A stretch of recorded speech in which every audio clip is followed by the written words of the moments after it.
Let me ask you something uncomfortable. When was the last time someone in your life made you feel like you actually mattered? Not needed, not useful, not convenient, actually mattered. Here's the truth most people are too afraid to say out loud. Some of the people you call friends don't actually like you. They like what you do for them. They like what you give them. They like how you make them feel about themselves. You, as a person, they could take you or leave you. And somewhere in the back of your mind, you've probably known that for a while. You just didn't want to be the one to say it first. So today, we're breaking down 7 things fake friends do. Not to make you paranoid, but because you deserve to know the difference between someone who actually cares and someone who's just using you. A couple of these will be obvious. One of them, most people don't recognize until it's already happened a dozen times. Let's get into it. Number 1, they talk about you behind your back. Start with the simplest rule in this whole video. If someone talks about you the moment you leave the room, they don't respect you. A real friend treats what you tell them like something borrowed. They give it back. They don't spend it on someone else's entertainment.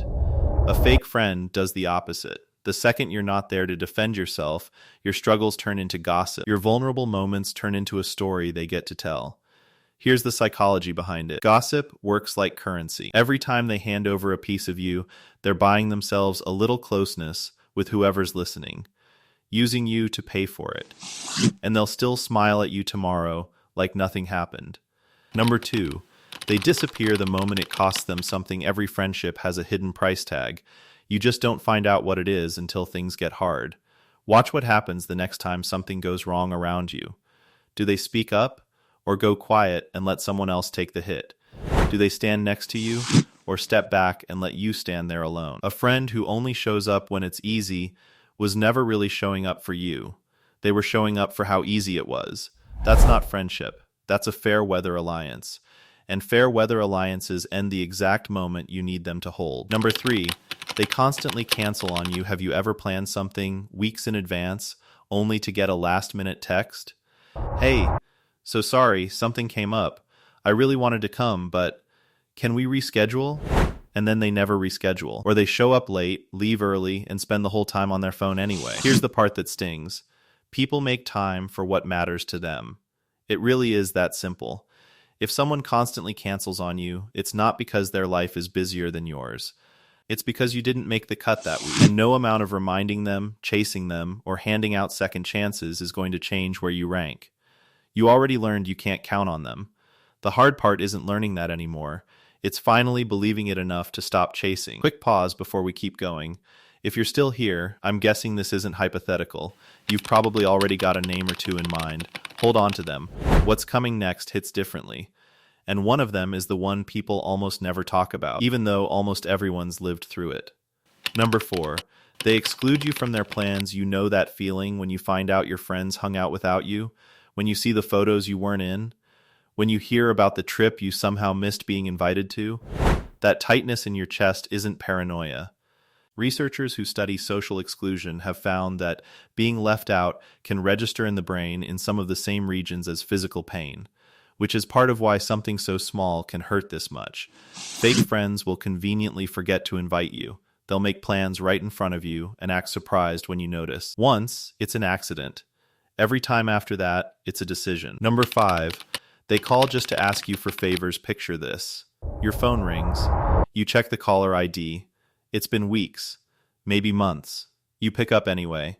Hey, I know we haven't talked in a while, but I need a huge favor. I wouldn't ask if I wasn't desperate. Sound familiar? These friends don't call to check on you. They don't text just to see how you're doing. They show up exactly once, the moment they need something, and they disappear the second you've given it. There's actually a name for this kind of bond. An instrumental relationship. One that's built on what you're useful for, not who you are. That difference is basically the whole point of this video. Number 6, they give you backhanded compliments. Have you ever heard something like this? You actually did a great job. I'm surprised. Wow, you look so much better than you usually do. That's actually good. For you, I mean. Those aren't compliments. They're criticism wearing a compliment's clothes. Close enough to praise that calling it out makes you sound insecure, which is exactly the point. It's a quiet way of putting you back in your place while keeping their hands clean. They get to feel superior. and you're left wondering if you're overreacting to a nice thing someone just said. You're not overreacting. You felt the insult before your brain finished explaining why it was one. Number 7, they only talk about themselves. Think about the last real conversation you had with this person. How much of it was about them, their problems, their achievements, their drama, and how much of it was actually about you? If the honest answer is almost none of it, that's not just a personality quirk. Sociologists actually have a name for it: conversational narcissism, steering every exchange, even yours, back to themselves. They'll talk over you. They'll half listen, waiting for their turn. The moment you start sharing something real, somehow it becomes a story about them again. You're not the friend in this dynamic. You're the audience. And you deserve to be the main character in your own life, not a supporting role in someone else's. Real friendship runs on honesty, trust, care, and mutual respect. Take any of those away, and what's left isn't a friendship anymore. It's an arrangement, a transaction, a convenience with a familiar face. If someone came to mind while you were watching this, don't talk yourself out of it. Don't build them an excuse. Don't decide you're the one being dramatic. That instinct, the one that just made your stomach drop a little, isn't drama. That's your self-respect, doing exactly what it's supposed to do. So here's the challenge. Look at your circle and ask yourself honestly, who makes you feel seen? Who actually shows up? And if the honest answer is not enough people, that's not something to panic about. That's information. It's telling you it's time to make room. Because you deserve friends who choose you, not friends who use you. If this hit home, tell me which number you recognized first. I read every comment. And if someone in your life needs to hear this, this is the video to send them. Like this if it made you think differently about someone. Subscribe if you want more of this every week. Take care of yourself. You matter more than you know. I'll see you in the next one.